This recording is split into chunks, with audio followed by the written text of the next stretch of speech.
கிறிஸ்துவுக்குள் அன்பானவர்களே, ஆண்டவராகிய இயேசு கிறிஸ்துவின் நாமத்திலே அன்பின் வாழ்த்துக்கள். இந்த நாளிலும் கூட நாம் தியானிக்கும்படியாய் எடுத்துக்கொள்ளப்பட்ட வேத பகுதி பரிசுத்த மத்தேயு 6ஆம் அதிகாரம் 9 முதல் 13 வசனங்கள். ஜெபம். தேவனிடம் நாம் பேசுவது, தேவன் நம்மோடு பேசுவது என்று இணைந்த அனுபவமே ஜெபமாகும்.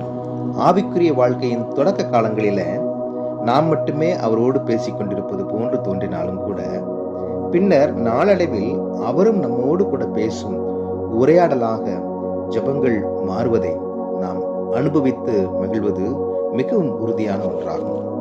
அதன் பின்பு நம் ஜெபங்களும் முறைப்படுத்தப்பட்ட ஜெப விண்ணப்பங்களாகவும் பெற்றுக்கொள்ளுகிற பதில்களை ஏற்றுக்கொள்ளும் முதிர்ச்சியான அனுபவங்களாகவும் மாறுவதே இந்த இறை உறவில் உறுதி செய்து கொண்டே இருப்போம்.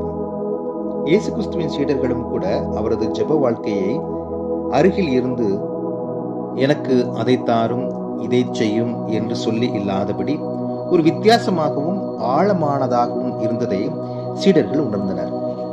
நீங்கள் ஜெபிக்கும் பொழுது இறைவனது உறவை அறியாதவர்களைப் போல அளப்புவது அவசியமில்லை என்றும், உங்கள் தேவைகளை எல்லாம் அவர் உங்கள் வாய் நின்று சொல் பிறவாவதற்கு முன்னே அறிந்தவராக இருக்கிறார் என்றும் இயேசு கிறிஸ்து சுட்டிக்காட்டினார்.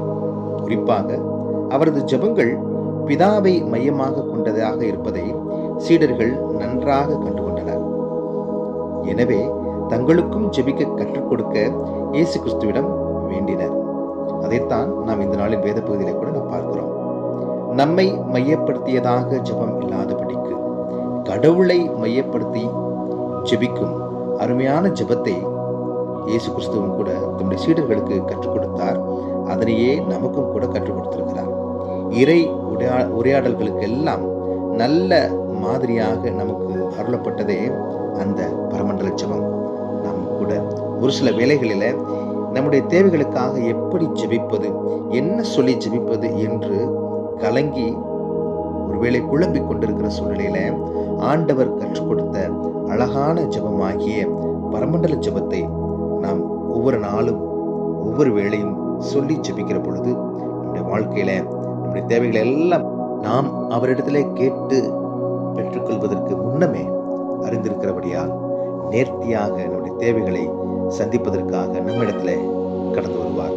தேவன் தாமே அது போன்ற கிருபைகளை நம்முடைய வாழ்க்கையிலே கட்டளையிடுவதற்கு நம்மை நாம் அவரிடத்திலே அர்ப்பணிப்போம். ஆண்டவர் நோக்கி பிரார்த்தனை செய்வோம். எங்களை அருமையாய் நேசிக்கிற எங்கள் அன்பின் கடவுளே, இந்த புதிய நாளுக்காய் நாங்கள் நன்றி சொல்கிறோம்.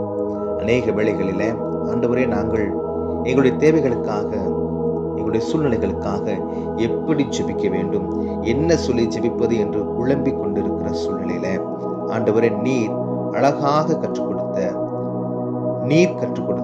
அந்த ஜெபத்தை, பரமண்டல ஜெபத்தை நாங்கள் எங்களுடைய வாழ்க்கையில அனுதினமும் சொல்லி அதன் வழியாக நன்மைகளை பெற்றுக்கொள்ள, கிருபைகளை பெற்றுக்கொள்ள, மோடு கூட நெருங்கிய ஐக்கியத்தை வளர்த்துக் கொள்ள உதவி செய்யும்படியாய் மீட்பர் இயேசுவின் வழி ஜெபிக்கிறோம் எங்கள் ஜீவனுள்ள கடவுளே.